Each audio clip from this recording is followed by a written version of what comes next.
sifatnya cahaya. Panjenengan semua diparingi cahaya oleh Allah Subhanahu wa taala. Cahaya yang menembus ke dalam hati, cahaya yang membimbing kita taat kepada Allah Subhanahu wa taala. Cahaya yang menjadikan hidup kita lebih baik, cahaya yang menuntun kita di jalan taat, jalan yang diridhoi oleh Allah. Pada kesempatan subuh ini, kebetulan tema yang disajikan di mushola ini yaitu golongan orang-orang yang mendapatkan sholawat dari Allah dan sholawat dari malaikat Allah. Selama ini mungkin ada yang berpemahaman bahwa Allah dan malaikat itu hanya bersolawat untuk Nabi Muhammad. Quran surat Al-Ahzab ayat 56. A'udzu billahi minasyaitonir rajim. Innallaha wa malaikatahu yusholluna 'alan nabi ya ayyuhalladzina amanu shallu 'alaihi wa sallimu taslima. Innallaha sesungguhnya Gusti Allah, sak temene Gusti Allah, wa malaikatahu dan malaikat-malaikat Allah, yusalluna 'alan nabi. Allah malaikat bersolawat atas Nabi Muhammad. Allah bersolawat, malaikat bersolawat, baru kemudian Allah perintahkan orang-orang yang beriman. Itu asik. Jadi kita ini kalau mau menyuruh orang, kasih contoh. Kalau mau melakukan perbuatan yang baik, lakukan dahulu sendiri, lakukan dahulu keluarga kita, baru kita nyuruh atau ajak-ajak orang lain. Maka sebelum Allah memerintahkan kita, ya ayyuhalladzina amanu, hai orang-orang yang beriman, shallu alaihi wa sallimu taslima, sampaikan, berikan salam, salawat kepada Nabi Muhammad, berikan penghormatan salam kepada beliaunya. Sebelum Allah memerintahkan itu, Allah telah dahulu bersolawat, diikuti oleh malaikat bersolawat, baru Allah perintahkan, ya ayyuhalladzina amanu, hai orang-orang yang beriman, shallu alaihi, sampaikan sholawat kepadanya, wasallimu taslima, berikan salam penghormatan kepada junjungan Nabi Muhammad sallallahu alaihi wasallam. Orang yang akan mendapatkan sholawat dari Allah dan malaikat Allah, innallaha wa malaikatahu yusalluna ala sufufil ula au ala safil awal. Riwayat Ibnu Majah, hadis sahih, hadis ke-987, sesungguhnya Allah dan malaikat-malaikat Allah bersolawat atas orang-orang yang berada di shaf yang pertama ketika sholat berjamaah. Ibu-ibu tidak kebagian. Nanti ibu-ibu ada babnya berikut. Makanya panjenengan bapak-bapak, kaum laki-laki dari rumah itu niat, saya berangkat ke masjid, saya berangkat ke musola, ingin menempati shaf yang pertama, itu sudah berpahala. Begitu di masjid menempati shaf yang pertama, dapat 2 pahala bahkan lebih. Dan didoakan mendapatkan sholawat dari Allah, sholawat dari malaikat Allah. Ternyata nyampe masjid shaf pertama sudah penuh. Bagaimana nih, gak kebagian nih. Pertama sudah punya niat dalam hati ketika di rumah, saya akan menempati shaf yang pertama. Maka kemudian bagaimana kalau shaf pertama penuh? Ada hadis berikut. Sahabat bertanya, ya Rasulullah, inna Allah malaikatu yusalluna ala shafil awal. Qalu ya Rasulullah wa ala sani, wa qala wa ala sani. Kata sahabat, ya Rasul, apakah hanya shaf yang pertama? Bagaimana kalau shaf yang kedua ya Rasulullah? Kata Nabi, iya, termasuk shaf kedua. Hampir sahabat ini bertanya, bagaimana kalau shaf yang ketiga? Nabi, kata sahabat, Nabi memastikan juga akan menjawab iya juga. Nah, tentu ini kita kembalikan bagi mereka yang sudah punya niat dari rumahnya. Saya ingin menempati sop yang pertama. Nyampe masjid, sop pertama penuh. Di sop yang kedua. Oh, kedua pun penuh. Di sop yang ketiga. Insya Allah tetap mendapatkan sholawat dari Allah dan malaikat-malaikat Allah. Lalu yang kedua, orang yang akan mendapatkan sholawat dari Allah dan malaikat Allah itu, innallaha wa malaikatahu yusalluna ala mayaminis sufuh. Riwayat Abu Daud 578, Ibnu Majah 995, kategori hadis hasan. Menurut sebagian para ulama, Allah bersolawat, malaikat bersolawat kepada orang-orang yang berada di saf yang sebelah kanan. Oh, kanannya imam. Imamnya di kene, berarti dibagi dua. Yang ke utara itu kanan, itu dapat sholawat dari malaikat Allah. Oh, sesok menerima hadis ini, jamaah ini kene kabeh, kene kosong. Kenapa? Kok di kanan semua, di utara semua? Katanya ada hadis Nabi, Allah bersolawat, malaikat bersolawat bagi orang-orang yang berada di saf sebelah kanan. Apakah begitu penerapannya? Tentu tidak. Tidak hanya satu dalil prakteknya. Cuma ada keutamaan. Umar Ibnul Khattab itu kalau sholat berjamaah di belakang Rasulullah selalu mengambil saf sebelah kanan. Saf sebelah kanan. Kenapa? Nabi ada beberapa posisi usai sholat itu. Sholat tasyahud akhir, assalamualaikum warahmatullahi wabarakatuh, assalamualaikum warahmatullahi wabarakatuh. Nabi ada beberapa posisi. Pertama, ketika habis tasyahud akhir itu, Nabi membaca beberapa zikir, minimal istighfar ping telu minimal. Kemudian Rasulullah bergeser 90 derajat ke utara. Maka Umar akan melihat wajah Rasulullah SAW. Jadi Umar sebelah kanannya di situ. Ketika Nabi berputar 90 derajat ke utara, maka Umar bisa menatap wajah Rasulullah. Ada juga yang akbalah, menghadap kepada jamaah. Yang jarang dilaksanakan berputar ke kiri 90 derajat. Itu ada hadisnya sahih. Berputar ke kiri. Nah, itu sini putarnya. Itu ada hadisnya sahih. Cuma saya lihat di masjid belum pernah ada yang mengerjakan itu. Itu boleh. Itu. Karena ada dalilnya. Hadisnya sahih Bukhari lagi. Itu. Jadi 90. Nabi sering mutar ke kanan, Nabi sering mutar ke kiri 90 derajat. Dan Nabi juga sering menghadap kepada jamaah. Takbir. Nah, cuma ketika menghadapi jamaah itu dikasih sepiling minimal istighfar. Astagfirullahaladzim ping telu, baru kemudian berputar ke jamaah. Bukan assalamualaikum langsung menghadap jamaah. Apalagi nanti kalau khusus subuh dan maghrib itu ada amalan spesial Rasulullah. Tidak bergerak posisi duduk tasyahud akhir ketika salamnya usai maghrib dan subuh, sehingga menyelesaikan amalan-amalan istighfar 3 kali.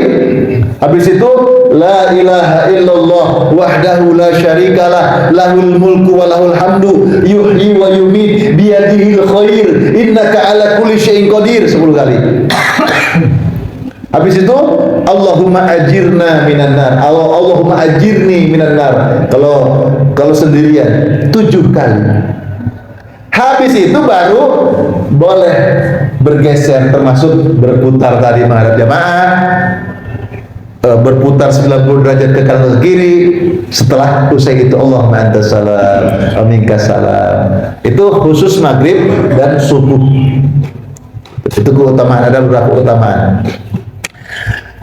Jadi orang-orang yang berada di saf sebelah kanan. Yang ketiga, orang yang menyambungkan saf. Nah ini, masa iya di sebelah kanan semua ngumpul, ya sambung safnya, gitu kan? Termasuk orang yang menyambungkan saf ke sebelah kiri, termasuk mengisi saf yang kosong. Kok saf pertama masih longgar banget kosong, jenengan marbet masuk, bapak-bapak.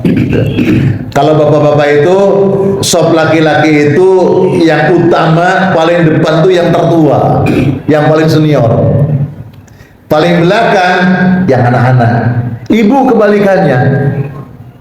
Tapi ideal seperti itu kalau tidak latihan ngaji bareng, amburadul. Anak-anak suruh depan, oh rame. Itu nanti masuknya tarbiyah. Jadi di masjid saya kalau ada anak-anak kecil, biasanya anak-anak biarkan rame sendiri ngumpul. Enggak, kalau saya tolong bapak-bapak anaknya dikempit satu-satu. Bapak-bapak anaknya sekempit, bapak-bapak anaknya kempit. Jadi anaknya itu enggak ketemu konconnya, enggak lirik-lirikan. Ya lebih tarbiyah, mendidik anak-anak. Yang penting anak-anak mau ke masjid, mau sholat. Untuk menghilangkan rame di masjid, tidak masalah. Kalau ideal anak-anak ngumpul sendiri, ya bal-balan di masjid. Orang amin, dia amin ini paling teriak. Gitu. Belum kalau mau amin, belum selesai udah amin duluan. Nah yang ketiga, orang yang menyambungkan shaf.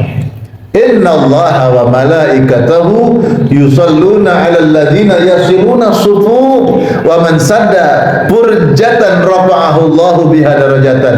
Allah dan malaikat-malaikat Allah bersolawat kepada orang yang menyambungkan shaf dan siapa yang mengisi celah. Jadi memang shaf salat itu jangan terlalu renggang, tapi juga tidak terlalu desak-desakan. Di dalam hadisnya memang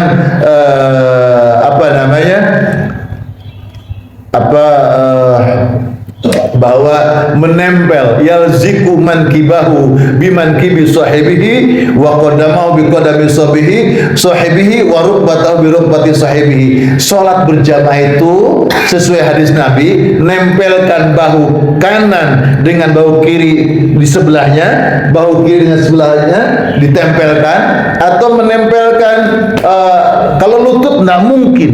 Lutut itu ketika duduk. Terus kemudian kaki. Tapi menempelkan itu tidak dalam arti nempel plek sehingga menjadikan orang tidak nyaman. Biasa aja, sekedar nempel aja sedikit. Gitu.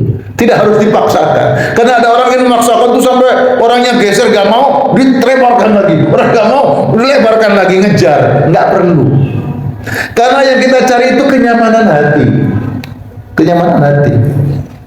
Panjenengan sholat tarawih misalkan, pas duduk di sofnya, berdiri di sofnya di tengah-tengah, batal ketika sholat. Apa yang panjenengan lakukan? Kentut misalkan. Apakah keluar dari situ? Ya ganggu orang. Bagaimana mau keluar? Berarti kan melewati sofnya orang. Bapak-bapak Jumatan, sofnya di tengah-tengah. Begitu Allahu Akbar, Fatihah batal. Terus piye? Keluar ganggu orang. Jadi fitnah. Ada yang kentut jadi konsolnya. Gak ngomong ke hatinya, itu bikin fitnah. Ya sudah, pura-pura sholat diteruskan, padahal sudah batal. Nanti sholat sendiri, sholat zuhur. Kenapa? Pertama, kita tidak mengganggu orang lain sebelahnya. Karena sholat itu menjaga kekhusyuan, membuat hati orang itu khusyuk. Makanya dalam hadis Nabi, ibu-ibu tuh kalau ke masjid jangan pakai parfum. Itu tidak saklek. Sekarang masalahnya enak bau parfum atau bau keringat. Nah itu orang deket-deketan nggak bau parfum tapi baunya keringat. Enak sebetulnya habis beberapa hari. Kan jadi fitnah ketika sholat. Maka lebih baik bawa parfum, cuma tidak berlebih-lebihan. Dalam arti menggunakan parfum sekedar untuk melawan bau badannya. Seperti itu. Karena Nabi sendiri, siapa yang sudah makan pete, makan bawang, jangan sholat dulu. Karena mengganggu orang. Gitu. Jadi agama memperhatikan seperti itu. Jadi orang yang menyambungkan shaf itu bagus.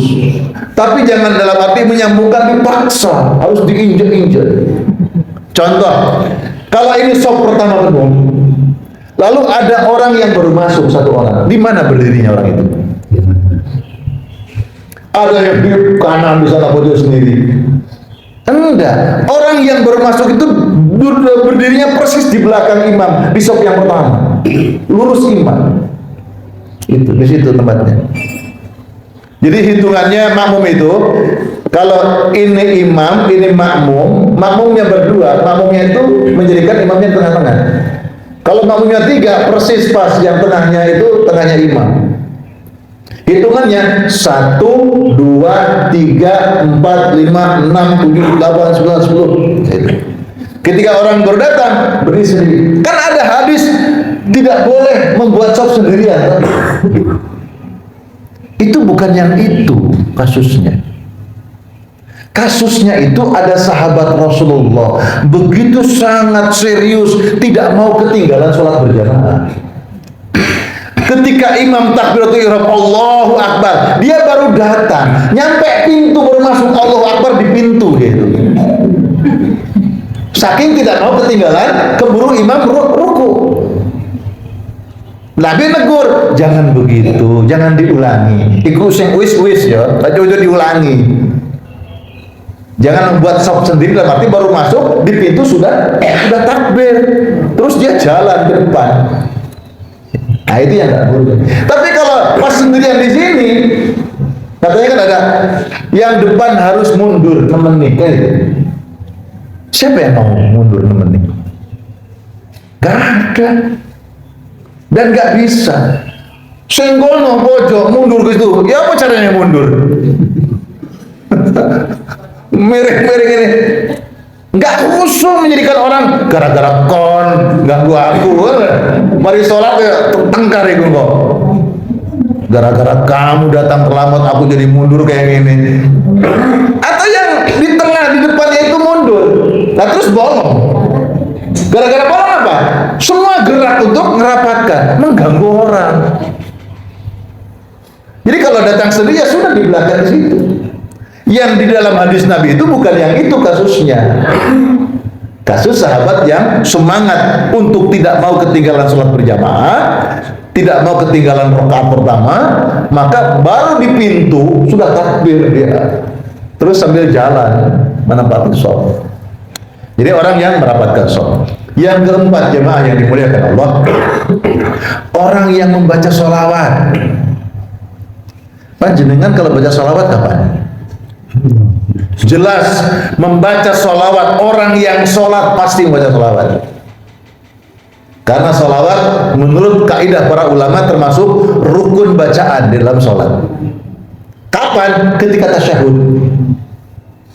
Allahumma sholli ala Muhammad wa ala ali Muhammad kama shallaita ala Ibrahim wa ala ali Ibrahim wa barik ala Muhammad wa ala ali Muhammad kama barakta ala Ibrahim wa ala ali Ibrahim fil alamin innaka Hamidum Majid. Itu kalimat sholawat di dalam sholat itu rukun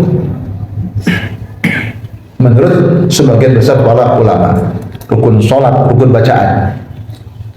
Jadi orang yang banyak sholawat termasuk membaca sholat di luar sholat. Bahkan Nabi mengatakan man sholla sholatan wahidatan sallallahu biha asyra. Siapa yang membaca sholawat satu kali untuk Rasulullah, Allahumma sholli ala Muhammad, sekali, Allah membalas sholawat 10 kali untuk kita. Siapa yang banyak sholawatnya di antara bapak-bapak, ibu-ibu? Allahumma sholli ala Muhammad ya Rabbi sholli alaihi wasallim. Allahumma sholli wa sallim wa barik ala Muhammad wa ala. Kenapa mungkin Bapak Ibu tanya? Sholawatnya seperti sholawat yang diajarkan Rasulullah kepada Allah kepada Rasulullah ketika sholawat di dalam sholat disebut sholawat Ibrahimiyah. Allahumma sholli ala Muhammad wa ala kama sholaita ala Ibrahim wa ala Ibrahim. Itu namanya sholawat Ibrahimiyah. Di dalam sholat itu namanya sholawat Ibrahimiyah. Ayatnya shollu alaihi wasallimu tasliman. Sampaikan sholawat untuk Nabi, berikan salam penghormatan untuk salamnya mana? Ketika sholat ada salamnya? Ada. Pertama Nabi berikan penghormatan kepada Allah. At-tahiyyatul mubarakatus sholawatu thayyibatulillah. Itu Nabi berikan penghormatan. Allah membalas dengan sholawat dan salam. Assalamu alaika ayyuhan nabiyyu wa rahmatullahi wa barakatuh. Itu salamnya Allah untuk Nabi Muhammad. Makanya ketika sholawat yang diajarkan, sholat Ibrahimnya tidak ditemukan ada salamnya. Begitulah salam di dalam sholawat, di dalam sholat. Adapun sholawat di luar sholat itu bebas. Allahumma sholli ala Muhammad, Allahumma sholli wa sallim ala Muhammad, Allahumma sholli wa sallim wa barik ala Muhammad. Boleh. Kenapa? Assalamu alayka wa rahmatullah wa barakatuh. Salam untukmu Muhammad, rahmat untukmu Muhammad, berkah untukmu Muhammad. Kan gitu. Makanya para ulama akhirnya Allahumma sholli wa sallim wa barik. Imam Ibnu Hajar Al-Asqalani, ulama hadis, mengatakan menjamak sholawat, menjamak doa itu boleh. Makanya ada doa duduk antara dua sujud itu kan ada yang cuma 5, Robbi firli warhamni wazburni warzukni. Ada berapa itu? Ada yang digabung, menjamak namanya, mengumpulkan Rabbi firli warhamni wazburni warfa'ni warzukni wahdini wa'afini wa'afu'ani. Ada 8. Itu biasanya dipakai oleh Nahdiyin, maaf. Kalau yang Muhammadiyah umumnya mengambil salah satu riwayat.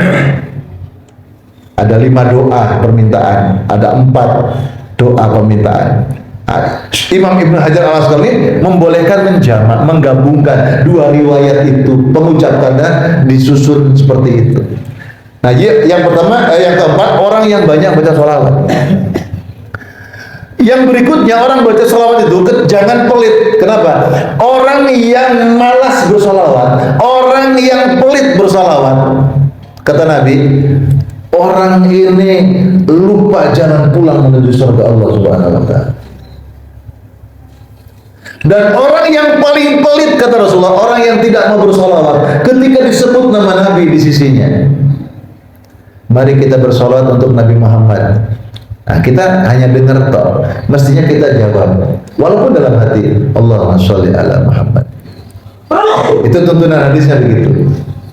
Jadi ada balasan, ada jawaban sholawat.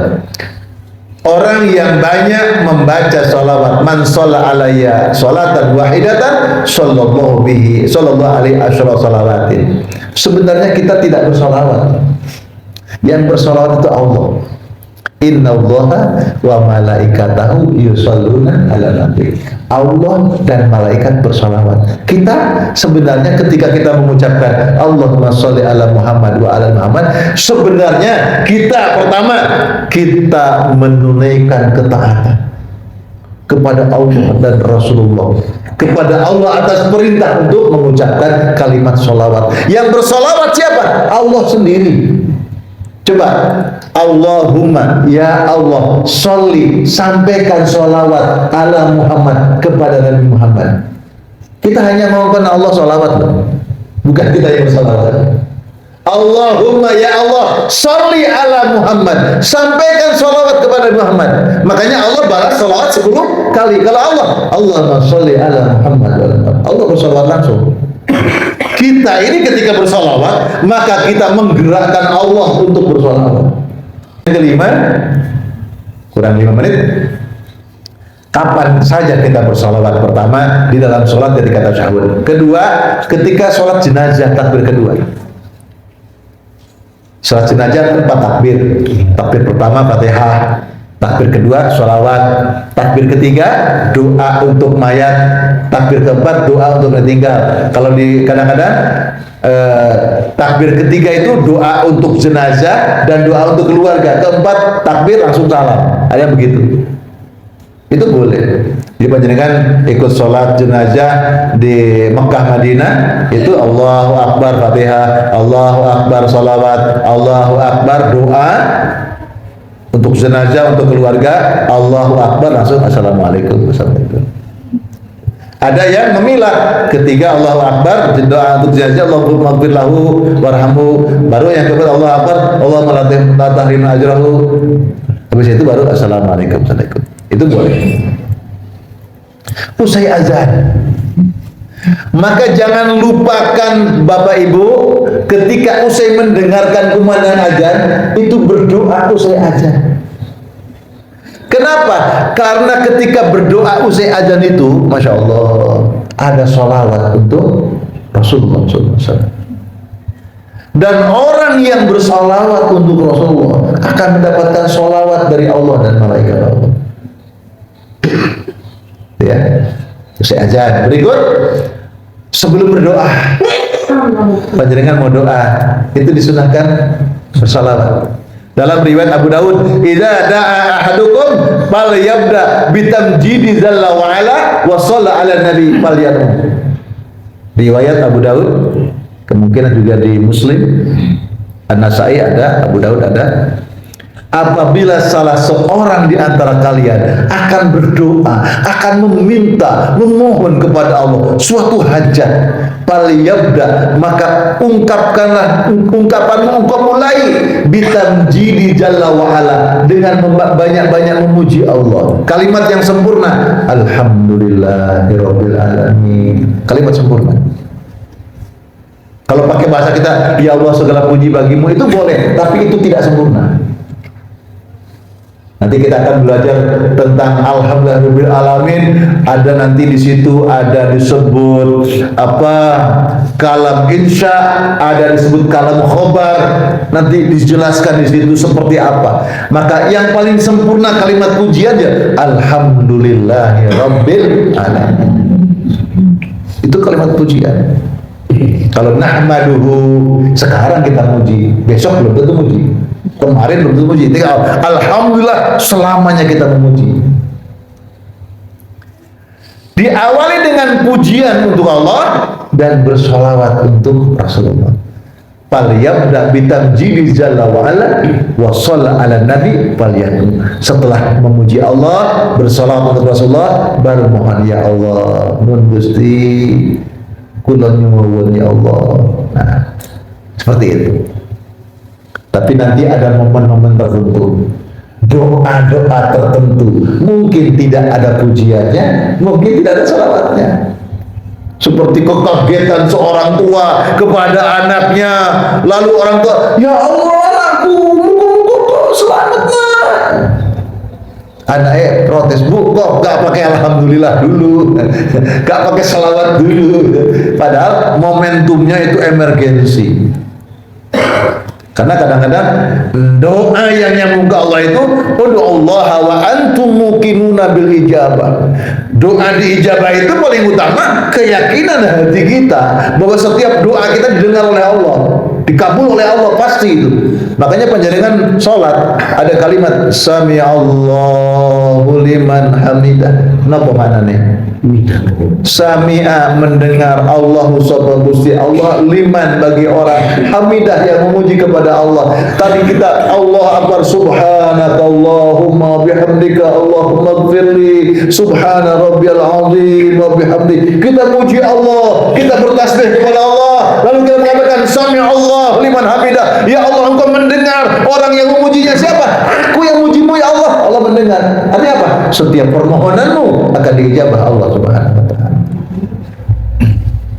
Itu.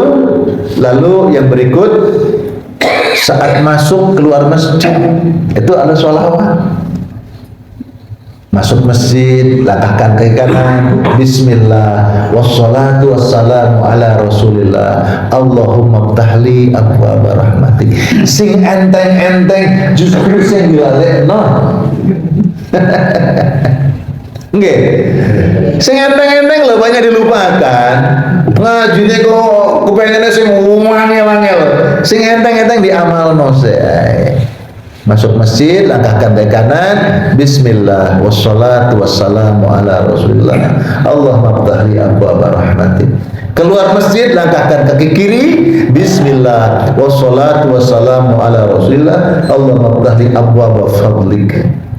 Lalu ketika panjenengan ibadah haji umroh, samantune tawaf sa'i wonten Bukit Sofa, Bukit Marwah, panjenengan sholawat berdoa di situ. Lalu ketika berada di majelis sebelum berpisah, jadi majelis itu akan menjadikan majelis yang barokah ketika majelis itu ada sholawat. Cuma ya enggak juga ketika kumpul sholawat Muhammad sholawat, enggak gitu juga. Allahumma sholli Muhammad, ayo boleh.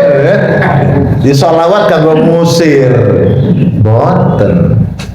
Ya, sing khusyuk lah. Allahumma sholli ala Muhammad wa ala ali Muhammad. Alhamdulillahirabbil alamin. Ya, nggih monggo panjenengan yang ada keperluan silakan boleh pulang ya. Tapi paling tidak diawali dengan panjenengan duduk Allahumma sholli ala Muhammad wa ala Muhammad. Itu barokah majelis. Ketika mendengar nama Nabi disebutkan saat malam dan hari Jumat, Masya Allah, aksiru alayya minas salat fi kulli yaumi jum'atin fa inna salata ummati tu'radu alayya fi kulli yaumi jum'atin faman kana aktsaruhum alayya salatan ka'anna aqrabahum minni manzilatan. Perbanyak sholawat kepadaku pada setiap Jumat, karena sholawat umatku akan diperlihatkan kepadaku pada setiap hari Jumat. Barang siapa banyak bersolawat kepadaku, dialah yang paling dekat denganku pada hari kiamat. Biasanya orang itu, Bu, kalau ibu suka apa, Bu, ibu sukanya? Kalau masalah pakaian, perhiasan, ada orang macam-macam senangnya. Aku gak senang perhiasan, aku suka pakaian toh, kelambi. Aku gak senang iku, aku suka yang ini. Nah, orang itu sesuai kesukaannya. Itu kalau ngumpul podo kesukaannya. Sing dicerita no kesukaannya. Makanya man ahabba syai'an fa'aksara bi dzikrihi. Siapa orang suka sesuatu, maka akan banyak-banyak menyebut sesuatu yang dia suka. Jangan dulu batu aki, sing diomongno mari salate batu aki, ketemu nang batu aki, kan? Ikan lohan, di mana-mana ngomong ikan lohan. Burung manuk ya bicara manuk. Saiki model bunga. Iku ada semisal bunga, oh bendino. Kenapa? Dia akan banyak menyebutkan sesuatu karena dia suka sesuatu itu. Kalau kita cinta kepada Nabi Muhammad, maka kita akan banyak-banyak bersolawat untuk Nabi Muhammad. Khususnya malam Jumat terutama ya. Yang berikutnya, yang ke-10, sebenarnya itu tadi penjelasan kapan kita bersolawat. Orang yang mendapatkan sholawat dari Allah dan malaikat, yaitu orang yang kalau puasa sahur, makan sahur. Sahur itu tidak harus makan besar, paling tidak dengan satu teguk air, niat sahur. Dengan sepotong roti, niat sahur, barokah. Itu akan mendapatkan sholawat dari Allah dan malaikatnya. Yang keenam, orang yang mengajarkan kebaikan, para ustaz, para guru, para takmir, bapak ibu, yang ngajak-ngajak, yang memberikan pencerahan untuk anak-anaknya, memberikan nasihat yang baik kepada siapapun, menunjukkan jalan kebaikan, maka dia akan mendapatkan salawat dari Allah dan malaikat Allah. Bahkan bukan hanya itu yang akan bersalawat, makhluk di bumi akan bersalawat. Innallaha malaikatahu wa ahlus samawati wal aradin hatta namlah fi hujuriha wa hatta al-hut yusalluna ala muallimin nasil khair. Sesungguhnya Allah malaikatnya, penduduk langit bumi, sampai semut yang ada di lubangnya, ikan-ikan yang ada di lautan dan di sungai-sungai, mereka akan bersolawat kepada orang yang mengajarkan manusia kepada kebaikan. Itu. Demikian, mudah-mudahan bermanfaat tentang sholawat. Maka mudah-mudahan kita tergolong hamba-hamba Allah yang akan mendapatkan sholawat dari Allah, dari malaikat Allah. Artinya kita akan menjadikan hamba Allah pilihan yang begitu posisi kita akan dekat dengan Allah Subhanahu wa ta'ala. Ada pertanyaan Bapak Ibu? Alhamdulillah tidak ada yang bertanya.